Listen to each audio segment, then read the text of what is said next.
Hey man, I want you to build me a car. Okay, here's a car. But I actually need a car that I can take camping. Okay, here's a different car. And I need to be able to carry 6 people.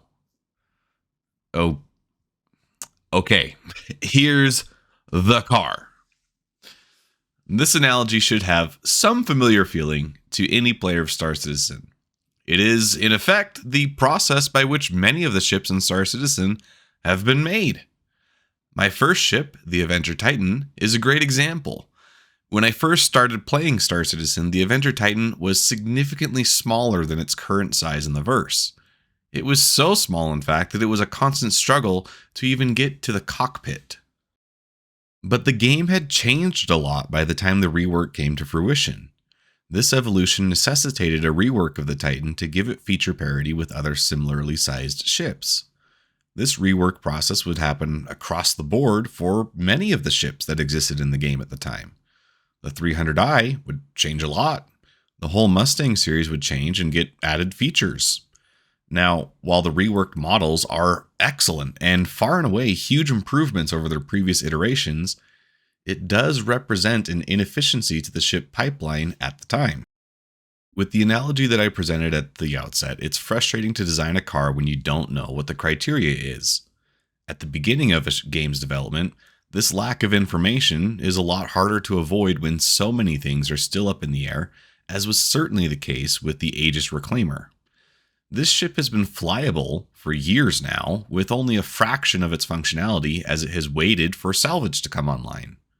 We are now finally getting the first iteration of salvage, but it is likely to change and evolve much the same way as mining has done and continues to do. With all this in mind, it starts to make sense why so many ships are still stuck in the backlog. Oof. I know that statement is probably triggering to some degree, and at the very least frustrating for the army of Banu merchantman owners out there, still waiting for their ship to see the light of day. The frustration, I believe, is well deserved. I don't fault these people in the slightest. You were sold the dream of sailing the stars in your massive ship, and it has yet to be realized. I do hope to present some information that can curb the frustration to some degree. First off, let's talk about design language. This term has become part of the vernacular of every Star Citizen thanks to the great architectural reviews of the likes of morphologists.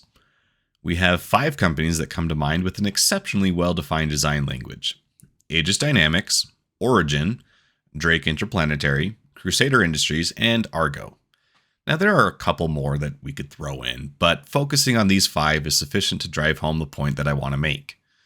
Drake has a reputation of smashing stuff together in a way that puts more guns on it than you would expect, large engines, and OSHA violations galore. This is reflected in the designs of their ships and is what makes them so endearing to the many Drake pilots in the verse. On the opposite end of the spectrum, Origin has defined itself by its sleek luxury and refinement. Aegis is classic military design with sleek curves, muted colors, and jet fighter silhouettes. Argo is what you get if Caterpillar Industrial Equipment was orange and in space. And Crusader Industries gives us an assortment of refined industrial ships. All of these 5 brands have a pretty wide assortment of ships in verse, and they are instantly recognizable by their brand. Going back to our car analogy, this is one way that knowing the criteria accelerates development. With the design language being so well defined in each of these, it serves as a guide in establishing the materials, elements, and style of any ship that gets developed. From this perspective, it's easy to see how a ship could move through the pipeline much faster if it came from any of these brands. On the complete opposite end of this spectrum, what defines the architecture of the Banu? Just the Defender. Can the 300i define all the elements of the 890J? No. And we've seen this. As larger ships came out from Origin, the 300i got reworked to match.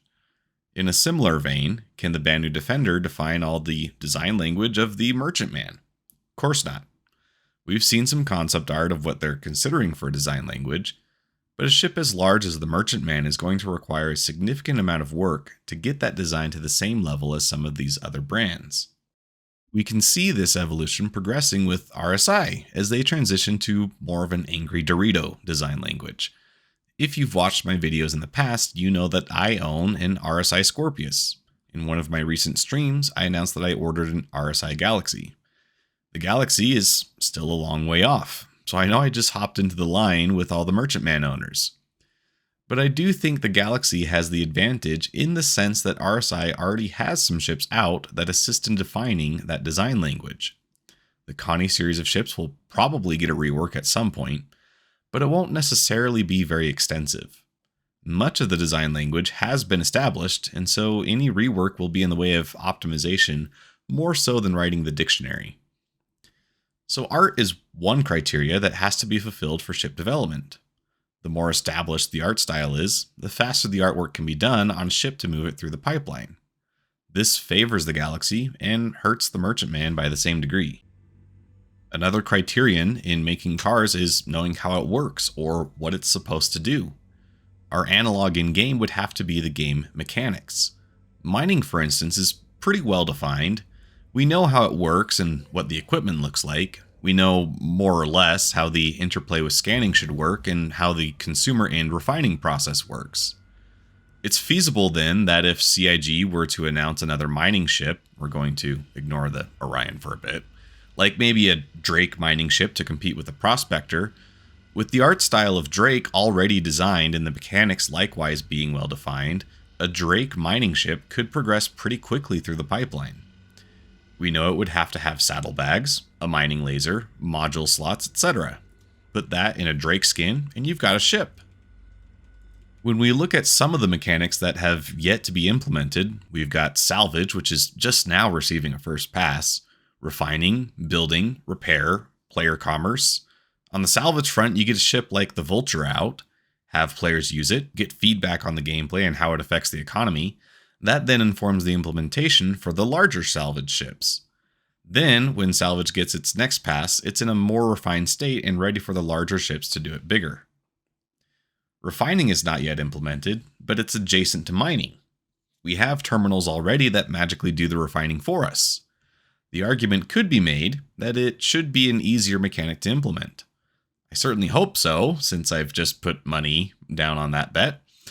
But until we actually see it, we don't know how long that will take. Base building is totally new, and we don't have any kind of small-scale version in-game.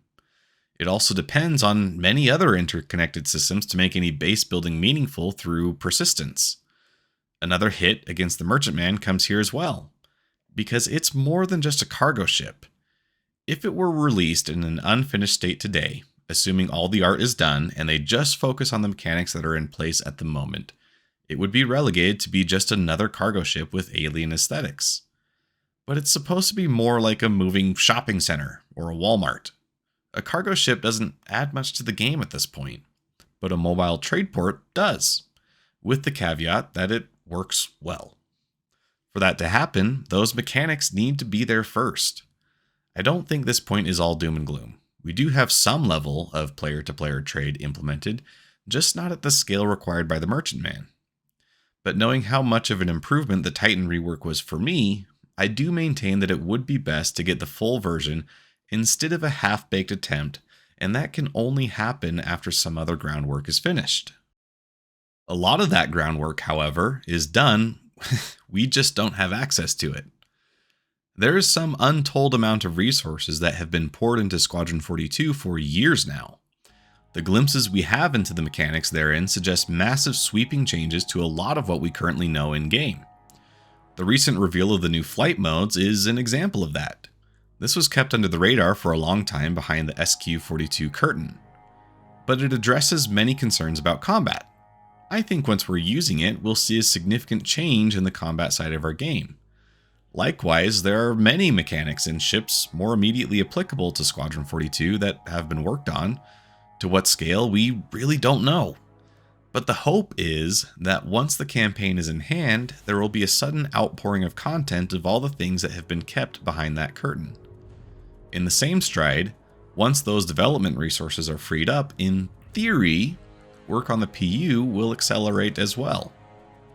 And call it rose-tinted glasses or wishful thinking, but it feels like many of the technological hurdles are closer than ever to being overcome. Server meshing, persistence, resource management, all of these key components are seemingly right on the cusp of completion, and once implemented represent a shift towards content creation instead of tech development. I optimistically hope that we are very near completion, and that once these are in-game, we'll see an accelerated pace towards finishing the backlog, with the hard parts of the game being largely done. In conclusion, finishing the backlog of big ships depends on at least 3 things: finalized design language, finished gameplay loops, and back-end tech development. We're closer than ever to having many of these things, and as each gets completed should enable faster and more efficient development on the backlog. I'm hopeful that we'll start seeing the backlog cleared out at a much faster pace, but it is going to take quite a bit more patience. Friends, this is the end of the video, so like, share, comment, subscribe, do all the YouTube things, and let me know what you think. And if you want to get 5% off your order at Monster Tech USA, you can use code ODDJOB at checkout. And if you want to see why I think skill trees could be a great addition to Star Citizen, check out the recommended video here. Finally, I want to give a shout out to my mom. Getting a video out like this is kind of a challenge, and being able to get it done quickly is important when there's a topic like this being covered by the community. She helped me come up with a lot of the ideas for the visual aids shown in this video, so if you like what you see, give her a shout out in the comments. And until next time, this is OddJob Entertainment, signing off.